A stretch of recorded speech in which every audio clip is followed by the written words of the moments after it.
지금 이 순간 끝없는 바다 한복판을 떠올려 보세요. 하늘이 잿빛으로 물들고 거대한 파도가 배를 집어삼킬 듯 몰아칩니다. 폭풍 속에 한 남자가 서 있습니다.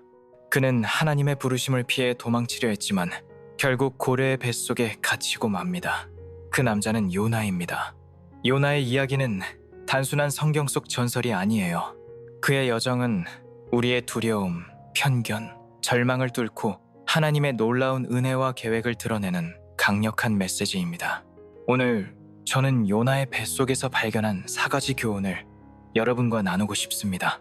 이 이야기는 과거의 기록이 아니라 지금 여러분의 삶에 울려 퍼질 하나님의 음성입니다. 요나와 함께 이 여정을 시작해 볼까요? 깊은 바다로 뛰어들 준비 되셨나요? 요나는 하나님의 말씀을 들었어요. 니느웨로 가서 그곳 백성들에게 회개를 촉구하라는 명령이었죠. 니느웨는 당시 아수르 제국의 수도로 잔혹한 전쟁과 폭력으로 악명 높았습니다.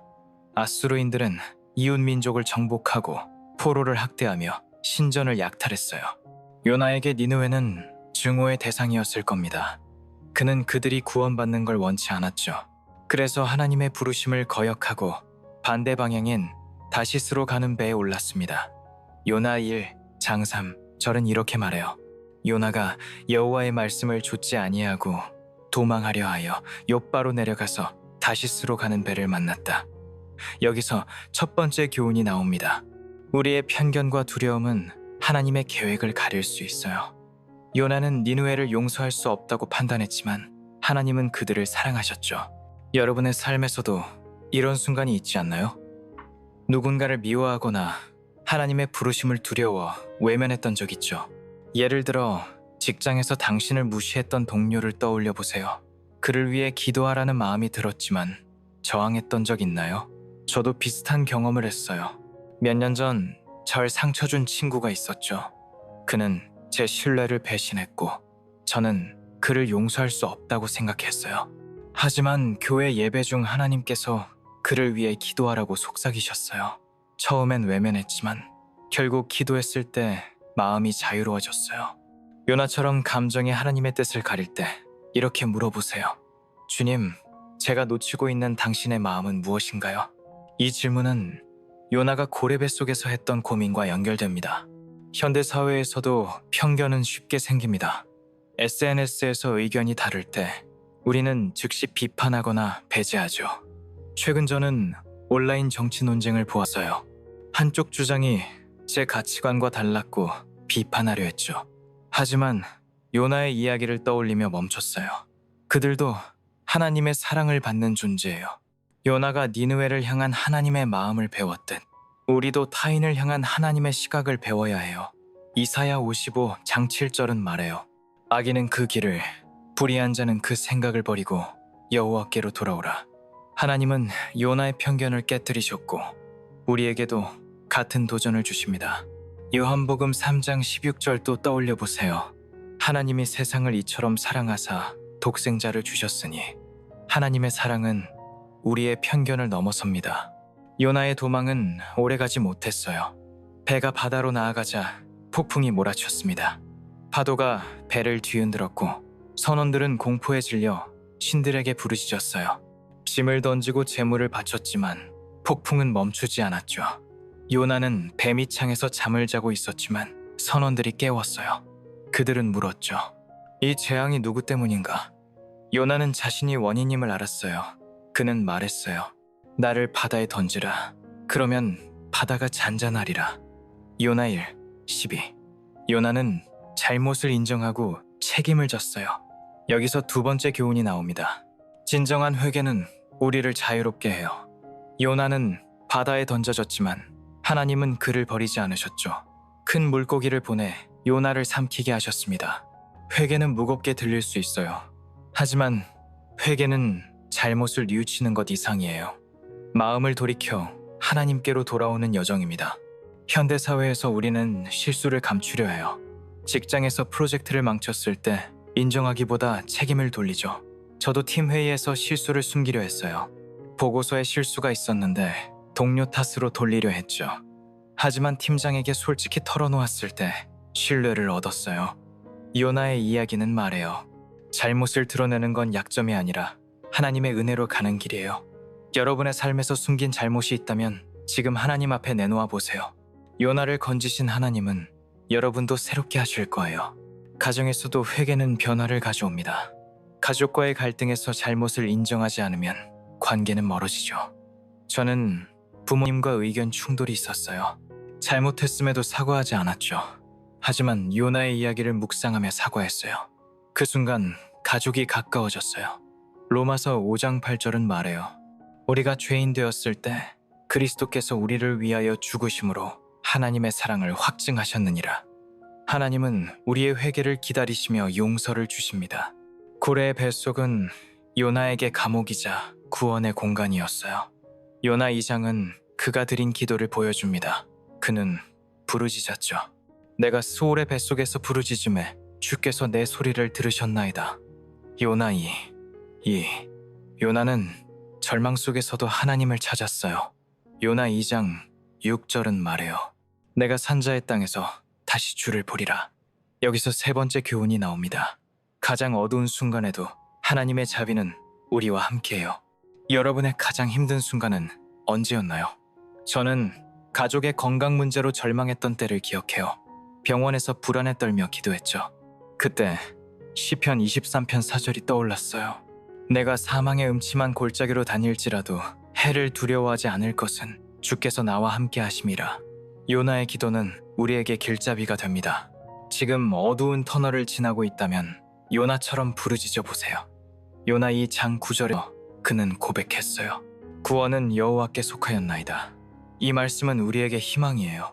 하나님의 자비는 요나의 이야기를 넘어 우리의 삶에서도 놀라운 방식으로 나타납니다. 요나가 고래의 뱃속에서 기도했을 때 그는 절망의 끝자락에 있었어요. 하지만 그곳에서 그는 하나님의 임재를 경험했죠. 요나 2장 7절은 이렇게 말해요. 내 영혼이 내 속에서 피곤할 때 내가 여호와를 생각하며 내 기도가 주께 이르렀나이다. 이 구절은 요나의 믿음이 흔들렸지만 결국 하나님께로 돌아왔음을 보여줍니다. 하나님의 자비는 우리가 가장 낮은 곳에 있을 때도 우리를 붙잡아 주십니다. 여러분은 이런 자비를 어디서 경험했나요? 현대사회에서 우리는 종종 절망에 빠지죠. 경제적 어려움, 관계의 갈등, 건강 문제, 혹은 사회적 불의로 인해 희망을 잃을 때가 많아요. 예를 들어 저는 몇 년 전 지역사회 봉사활동에 참여했을 때 한 노숙자분을 만났어요. 그는 가족을 잃고 직장을 잃고 모든 것을 잃었다고 느꼈죠. 그의 눈에는 절망만 가득했어요. 하지만 교회 봉사팀과 함께 그에게 따뜻한 밥을 나누고 이야기를 들어주었을 때 그의 얼굴에 작은 미소가 번졌어요. 그 순간 저는 하나님의 자비가 단순한 말이 아니라 실제로 사람의 삶을 바꾸는 힘임을 깨달았어요. 히브리서 4장 16절은 이렇게 말해요. 그러므로 우리가 긍휼하심을 받고 때를 따라 돕는 은혜를 얻기 위하여 은혜의 보좌 앞에 담대히 나아갈 것이니라. 요나가 고래의 뱃속에서 하나님의 은혜를 찾았듯 우리도 절망 속에서 그분을 찾을 수 있어요. 글로벌 차원에서도 하나님의 자비는 나타납니다. 예를 들어 아프리카의 빈곤 지역에서 활동하는 선교사들을 생각해 보세요. 그들은 전쟁과 기아로 고통받는 사람들에게 물, 음식, 교육을 제공하며 하나님의 사랑을 전해요. 한 선교사는 이렇게 말했어요. 우리가 제공하는 건 물질적 도움뿐 아니라 하나님이 그들을 잊지 않으셨다는 희망이에요. 요나의 이야기는 우리에게 묻죠. 당신은 절망 속에서 하나님의 자비를 어떻게 경험했나요? 그리고 그 자비를 어떻게 다른 이들과 나눌 건가요? 댓글로 여러분의 이야기를 나눠주세요. 여러분의 경험이 누군가에게 희망이 될 수 있어요. 요나의 기도는 단순한 구원의 요청이 아니었어요. 그는 하나님의 신실하심을 찬양했죠. 요나 2장 8절에서 그는 말해요. 거짓된 우상을 섬기는 자들은 자기에게 베푸신 은혜를 버렸나이다. 이 구절은 요나가 하나님의 자비가 얼마나 독특하고 강력한지 깨달았음을 보여줍니다. 우리도 삶에서 우상을 섬길 때가 있죠. 돈, 성공, 명예, 혹은 SNS에서 인정받고 싶은 욕망이 우리를 사로잡아요. 하지만 요나의 기도는 우리에게 상기시킵니다. 진정한 은혜는 하나님께로부터 온다는 걸요. 여러분의 삶에서 놓아야 할 우상은 무엇인가요? 이 영상을 보신 후 잠시 멈춰서 이 질문을 묵상해 보세요. 하나님의 자비는 요나를 고래의 뱃속에서 건지셨고 그의 삶을 새롭게 하셨어요. 요나 2장 10절은 이렇게 해요. 여호와께서 그 물고기에게 말씀하시매 요나를 무태 뱉어내었더라. 이 장면은 단순한 기적이 아니에요. 하나님의 자비가 요나를 새 출발로 이끌었음을 보여줍니다. 여러분도 이런 새 출발을 경험한 적 있나요? 저는 한때 직장에서 큰 실수를 저질렀어요. 프로젝트가 실패했고 모든 책임이 제게 돌아왔죠. 그때 저는 하나님께 부르짖었어요. 주님, 저를 이 수치에서 건져주세요. 놀랍게도 제 상사는 저를 해고하지 않고 다시 기회를 주었어요. 그 순간 저는 하나님의 자비가 제 삶을 새롭게 쓰고 계심을 느꼈어요. 여러분의 새 출발 이야기는 무엇인가요? 아래 댓글로 나눠주시면 우리 커뮤니티가 함께 기뻐할 거예요. 하나님의 자비는 우리를 구원할 뿐 아니라 다른 이들에게도 그 자비를 나누도록 초대합니다. 예를 들어 지역사회에서 봉사하는 한 자매님의 이야기를 들었어요. 그녀는 매주 노인 요양원에서 시간을 보내요. 처음엔 단순히 교회 프로그램의 일환으로 시작했지만 이제는 그곳 어르신들의 이야기를 듣는 게 그녀의 기쁨이 되었죠. 그녀는 말했어요. 그분들의 미소가 제게 하나님의 자비를 상기시켜요. 요나의 이야기는 우리에게 도전해요. 당신은 어떻게 하나님의 자비를 나눌 건가요? 작은 친절, 따뜻한 말 한마디, 혹은 시간을 내어 누군가를 돕는 일이 시작이 될 수 있어요. 이 영상이 여러분에게 도전이 되었다면 좋아요와 구독으로 응원해주세요. 그리고 아래 링크에서 무료 성경 공부 가이드를 다운로드하세요. 요나의 자비 이야기를 더 깊이 탐구할 수 있을 거예요. 이제 네 번째 교훈으로 넘어갈게요. 하나님의 사명은 우리의 한계를 넘어섭니다. 요나는 고래의 뱃속에서 건짐받은 후 하나님의 명령을 다시 들었어요. 니느웨로 가라. 이번엔 요나가 순종했어요. 요나 3장 3절은 이렇게 말해요. 요나가 여호와의 말씀대로 일어나 니느웨로 가니라. 니느웨는 거대한 도시였어요. 성경은 그곳을 사흘 동안 걸어야 하는 큰 성읍이라고 묘사하죠. 요나는 그곳에서 외쳤어요. 40일 안에 니느웨가 무너지리라. 놀랍게도 니느웨 백성들은 회개했어요. 왕부터 백성까지 베옷을 입고 죄를 뒤집었었죠. 요나 3장 10절은 기록해요. 하나님이 그들의 행한 것을 보시고 그들에게 재앙을 내리지 아니하셨더라. 요나의 순종은 불가능해 보이는 도시를 변화시켰어요. 하나님의 사명은 종종 우리의 한계를 넘어섭니다. 요나는 자신이 니느웨를 구원할 자격이 없다고 느꼈을 거예요. 그는 그들을 미워했으니까요. 하지만 하나님은 요나의 부족함을 사용하셨어요. 여러분도 이런 부르심을 받은 적 있나요? 예를 들어 지역사회 봉사에 참여하라는 마음이 들었지만 시간과 경험이 부족하다고 느꼈을 수 있죠. 저도 교회 청소년 캠프를 이끌라는 요청을 받았을 때 적임자인지 의심했어요. 하지만 하나님은 제 부족함을 채우시며 놀라운 열매를 맺게 하셨어요. 마태복음 19장이 16절은 말해요. 사람에게는 할 수 없으되 하나님께는 모든 것이 가능하니라. 여러분의 순종은 어떤 기적을 일으킬까요? 현대 사회에서 사명은 다양한 모습으로 나타납니다.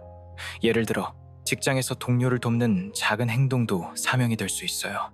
한 동료가 어려움에 처했을 때 시간을 내어 그의 이야기를 들어주는 것만으로도 하나님의 사랑을 전할 수 있죠. 저는 한때 직장 동료가 가정 문제로 힘들어하는 걸 보았어요.